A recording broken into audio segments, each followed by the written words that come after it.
उत्तर प्रदेश में बीजेपी के वरिष्ठ नेता और सीनियर कैबिनेट मिनिस्टर धर्मपाल जी हमारे साथ मौजूद हैं, उनसे बात करेंगे। धर्मपाल जी, एमआईएम के नेता हैं अकबरुद्दीन ओवैसी। उन्होंने एक जनसभा के दौरान ये कहा कि मिस्टर योगी तैयार हो जाओ, हम उत्तर प्रदेश आ रहे हैं और यहाँ पर अपनी पार्टी का झंडा गाड़ेंगे। तो ये इस तरह के बयानों को राजनीति में कैसे देख रही है बीजेपी? देखिए, भारतीय जनता पार्टी एक प्रजातांत्रिक पार्टी है और भारतीय जनता पार्टी को चैलेंज करने वाले और योगी को चैलेंज करने वाले हो उनका झंडा गाड़ना तो अलग बात है। उनको अता पता भी नहीं रह गया, लेकिन जो वे उत्तर प्रदेश में आवे, भारतीय जनता पार्टी उनका स्वागत करेगी और ओवैसी को उत्तर प्रदेश की जनता उचित जवाब चुनाव में देगी। मुझे बताइए, पहले भी वो यूपी में चुनाव लड़ चुके हैं, लेकिन जब इस तरह के एग्रेसिव बयान सामने आते हैं कि मिस्टर योगी तैयार हो जाओ, हम लोग आ रहे हैं, झंडा गाड़ देंगे, तो क्या ये एक तरह से सीधी चुनौती देने की कोशिश हो रही है क्या? देखिए, योगी जी को और भारतीय जनता पार्टी को कोई चुनौती नहीं दे पाया। भारतीय जनता पार्टी देश की नहीं, दुनिया की सबसे बड़ी पार्टी है और एक तरीके से ये राष्ट्रवाद को आगे ले जाने वाली पार्टी है। भारतीय जनता पार्टी में समाज, देश, राष्ट्र का ही चिंतन होता है, व्यक्ति का चिंतन नहीं होता है। एक व्यक्तिवादी पार्टी नहीं है, एक राष्ट्रवादी पार्टी है। सर, एक सवाल और है। उत्तर प्रदेश में एक तीसरे मोर्चे के बनने की सुगबुगाहट तेज हो रही है। कहा यह भी जा रहा है, एमआईएम के प्रदेश अध्यक्ष शौकत अली, उन्होंने कहा है कि वो चाहते हैं कि उत्तर प्रदेश में मायावती की पार्टी के साथ उनका गठबंधन हो जाए और अगर नहीं होता है तो 200 सीटों पर चुनाव लड़ेंगे। लेकिन यूपी में बीजेपी को हराने के लिए एक दलित और मुस्लिम गठजोड़ खड़ी करने की कोशिश की जा रही है। क्या प्रभाव होगा?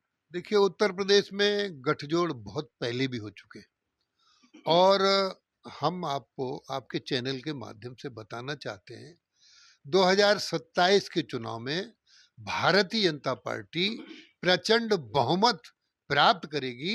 ये आपके चैनल पर आज मैं घोषणा कर रहा हूँ। अच्छा, ये शौकत अली जो एमआईएम के प्रदेश अध्यक्ष हैं, वो ये भी कह उन्होंने एक बयान दिया जनसंख्या को लेकर, कहा कि हम दो हमारे दो दर्जन। तो ये जो एक बड़ा बयान देने की कोशिश होती है जनसंख्या को लेकर या मुस्लिम पोलराइजेशन को लेकर के, तो इसका भी कोई प्रभाव रहेगा क्या? देखिए, निश्चित रूप से इन लोगों को देश से प्रेम नहीं है। इन लोगों को जनसंख्या इसलिए बढ़ाना इनका मकसद है कि हम सत्ता कैसे हथिया लें ज्यादा वोटों के आधार पर।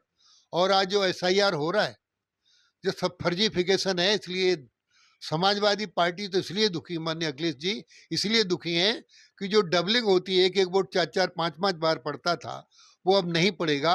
इसलिए ये सब दुखी हैं और मैं स्पष्ट कहना चाहता हूं, देखिए, बहुत आबादी बढ़ाकर देश की तरक्की नहीं हो सकती, समाज की तरक्की नहीं हो सकती। जो छोटी होती चली जा रही है, जमीन का टोटा है और पानी का भी अभाव है। ग्राउंड वाटर है नहीं, कम होता चला जा रहा है, सरफेस वाटर रुकता नहीं। इसलिए जल जंगल जमीन को सुरक्षित करने के लिए एक तरीके से आबादी का संतुलन होना बहुत आवश्यक है। सर, एक सवाल और पूछ रहा हूँ। ओवैसी की पार्टी उत्तर प्रदेश में किसी गठबंधन के तहत अगर बीजेपी के सामने आती है, तो क्या बीजेपी को नुकसान होगा? क्योंकि ओवैसी के जो नेता है पार्टी के, वो ये कह रहे हैं कि अखिलेश यादव बीजेपी को नहीं रोक पाएंगे। ऐसे है, ओवैसी आवे, प्रजातंत्र है, खूब अच्छी तरीके से चुनाव लड़े। भारतीय जनता पार्टी ओवैसी के आने का सम्मान करेगी और चुनाव में उत्तर प्रदेश की जनता उचित जवाब देगी। ये बहुत धन्यवाद हमसे बात करने के लिए। ये उत्तर प्रदेश की योगी सरकार में वरिष्ठ कैबिनेट मंत्री धर्मपाल सिंह जी हैं, जिनका साफ तौर पर यह कहना है कि उत्तर प्रदेश में अगर ओवैसी या उनकी पार्टी का कोई गठबंधन चुनाव लड़ने आता है, तो बीजेपी उसका स्वागत करेगी और जवाब जनता देगी। कैमरा पर्सन मिंटू सिंह के साथ अशोक तिवारी, लखनऊ, न्यूज 24।